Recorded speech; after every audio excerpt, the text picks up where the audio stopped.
ഒരു കാര്യം പറയാനുള്ളത്, ഞങ്ങളൊക്കെ കമ്മ്യൂണിസ്റ്റുകാരാണ്. തെരഞ്ഞെടുപ്പിൽ പരാജയപ്പെട്ടാൽ വനവാസത്തിന് പോവില്ല, ജനങ്ങൾക്കിടയിൽ ഉണ്ടാവും. അല്ല, തെരഞ്ഞെടുപ്പ് പരാജയപ്പെടും തൃത്താലയിൽ എന്നുള്ളത് ആ കാര്യത്തിൽ സംശയമില്ല.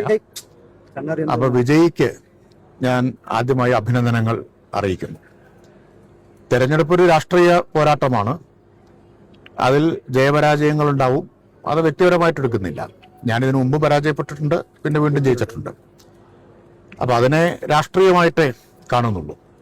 പിന്നെ തൃത്താലയുടെ കാര്യത്തിലാണെങ്കിൽ 5 വർഷം തൃത്താലയിൽ സമാനതകളില്ലാത്ത പ്രവർത്തനങ്ങൾ നടത്തിയിട്ടുണ്ട്. ആ വികസനത്തിന്റെ അടയാളങ്ങൾ ആർക്കും തമസ്കരിക്കാനോ മായ്ച്ചു കളയാനോ കഴിയാത്തതാണ്.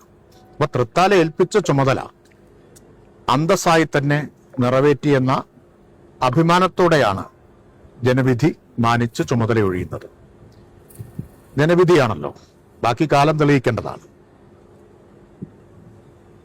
അപ്പോ സംസ്ഥാനത്താകെയുള്ള ഒരു ട്രെൻഡായിട്ടാണ് കാണുന്നത്. അത് അങ്ങനെ ഒരു ട്രെൻഡ് സംസ്ഥാനത്താകെ ഉണ്ടാവുമ്പോൾ കടുത്ത മത്സരം നടക്കുന്ന ഇഞ്ചിനിഞ്ച് പോരാട്ടം നടന്ന തൃത്താലയിൽ മാത്രം അതിൽ നിന്ന് വ്യത്യസ്തമായിട്ടുള്ള ഒരു ഫലം നമുക്ക് പ്രതീക്ഷിക്കാൻ വയ്യ. അതാണ് അതിനെക്കുറിച്ച് പറയാനുള്ളത്. എന്തായാലും ഒരു കാര്യം പറയാനുള്ളത്, ഞങ്ങളൊക്കെ കമ്മ്യൂണിസ്റ്റുകാരാണ്. തെരഞ്ഞെടുപ്പിൽ പരാജയപ്പെട്ടാൽ വനവാസത്തിന് പോവില്ല, ജനങ്ങൾക്കിടയിൽ ഉണ്ടാവും, തെരുവിൽ സമരമുഖത്തുണ്ടാവും. അങ്ങനെ വളർന്നു വന്നവരാണ്. അപ്പോൾ വനവാസത്തിന് പോകാൻ ഉദ്ദേശിക്കുന്നില്ല. കമ്മ്യൂണിസ്റ്റുകാർക്ക് ആർക്കും അത് പറ്റില്ല.